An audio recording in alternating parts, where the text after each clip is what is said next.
Look, I'm gonna be straight with you right from the start. I know why you clicked this video. You're tired of telling yourself, tomorrow I'll change, and then tomorrow comes, and nothing changes. You've read quotes, you've watched those hype motivational edits with a deep voice and epic music, you've maybe even written down goals in a notebook. But when it comes down to actually doing the work, your brain just stalls.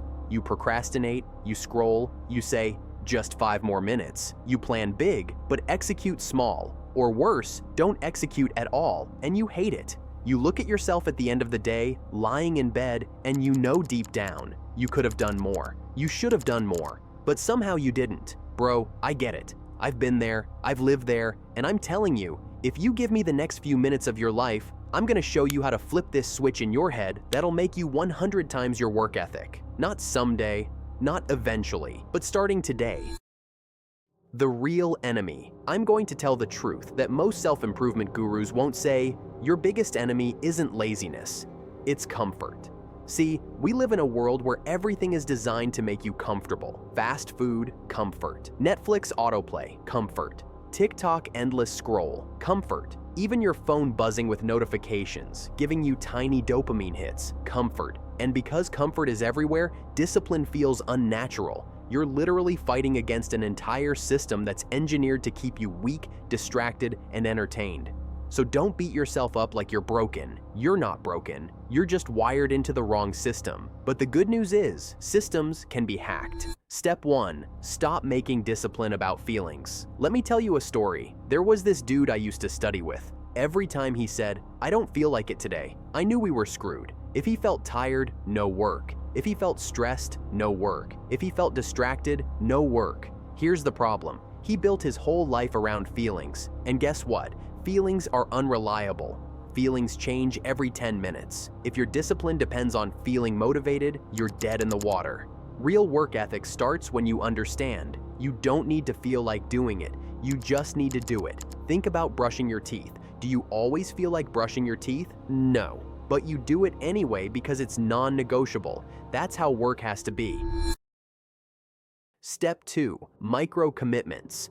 All right, here's something practical. Most people fail because they overcommit. They say, I'm gonna wake up at 5 a.m., go to the gym, read 50 pages, work 12 hours straight, cut sugar, meditate, journal, start a side hustle. Bro, relax. That's why you burn out in 2 days. Instead, start with micro commitments. Tiny promises you can't weasel out of, like write for 10 minutes, do 5 push-ups. Open the laptop and work on one task. Sounds stupidly small, right? But here's the trick. Momentum builds. You do 5 push-ups, suddenly 10 doesn't seem that hard. You write for 10 minutes and suddenly you're in flow, and write for an hour. The hardest part is starting. So make starting so small you can't say no.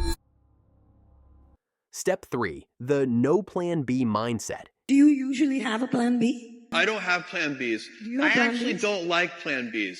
I find plan Bs are, they defocus you from plan A. Plan B should always be make plan A work. Look, successful people don't have plan B. You ever notice how students cram like beasts the night before the exam? They pull all-nighters, drink coffee, push through exhaustion, and somehow they finish the whole syllabus in 12 hours. Why? Because there's no plan B. The exam is tomorrow. If they don't do it, they fail. Now imagine if you treated your goals with the same urgency. The problem is, most of us give ourselves options. If not today, then tomorrow. If not this week, then next week. That's how procrastination survives. Kill the plan B. Burn the escape routes. Tell yourself, this has to be done today. No excuses. When there's no safety net, you'll be shocked how much work you can actually pull off. Here's another practical one, time boxing. Ever heard of Parkinson's Law? It says, work expands to fill the time you give it. If you say, I'll do this assignment today, it'll take you the whole day. But if you say, I'll do this in the next 2 hours, you'll laser focus and get it done in 2 hours. So here's what I want you to do. Take one important task. Set a timer for 45 minutes. Go all in, no phone, no distractions. When the timer ends, take a 10-minute break. Once you start using time boxing, you'll realize you were wasting 80% of your day in distractions. Step 5. Redefine discipline. Let me hit you with something raw. Discipline isn't punishment, it's freedom. Think about it. The guy who eats junk every day and never works out, he's a slave to his cravings. The guy who never focuses, he's a slave to his phone. The guy who can't wake up on time, he's a slave to his comfort.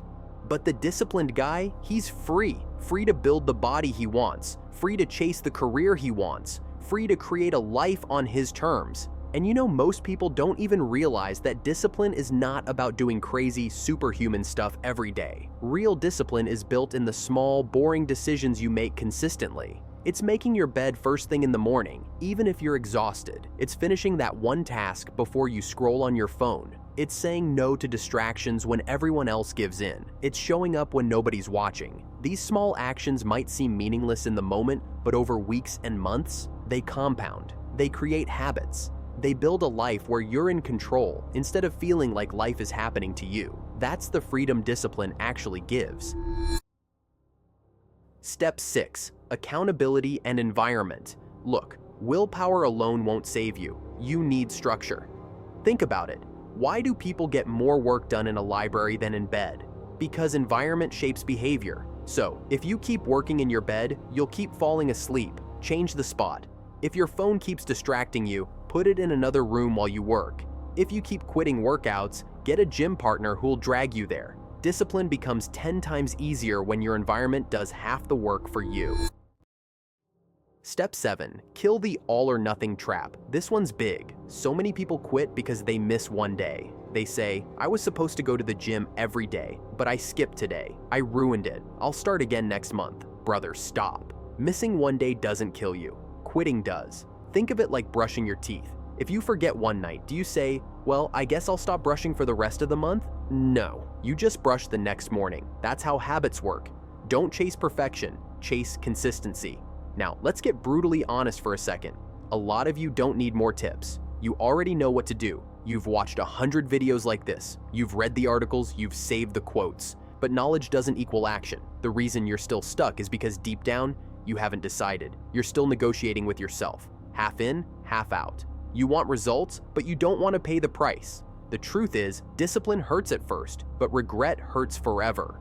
Choose your pain. Identity is greater than motivation. Let me leave you with the most powerful mindset shift of all. Stop saying, I'm trying to be disciplined. Start saying, I am disciplined. Identity beats motivation every time. If you see yourself as a lazy person trying to work hard, you'll always struggle. But if you see yourself as a disciplined person who doesn't skip, your actions follow automatically. Like, if someone offers you a cigarette and you say, no thanks, I'm trying to quit, that's weak.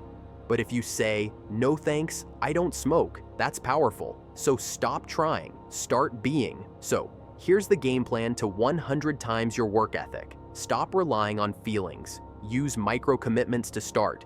Kill plan B. Time box your day. See discipline as freedom, not punishment. Fix your environment. Don't fall into all or nothing. Build your identity as a disciplined person.